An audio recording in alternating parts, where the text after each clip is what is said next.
قوة، في علاقة متبادلة بين الرجال اللي يحب السيارات وعلاقته مع الحريم.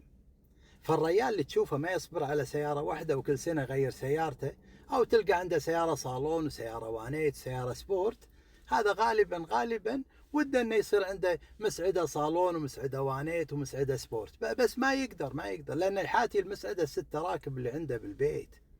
وهالنوع هذا ما ينخاف منه لأنه واضح، خلاص خذ السيارات هذه وعوض بالهذا ومستانس، خلوه يلعب فيهم.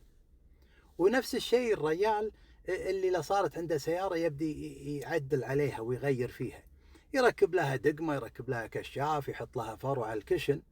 هذا غالبا وده ان المسعدة بعد تغير هذا، تسير على الجراج هذا، تتفخ مداقر، تركب لها جناح، بس ما يقدر يقول لها شيء فيعوض بالسيارة اللي عنده.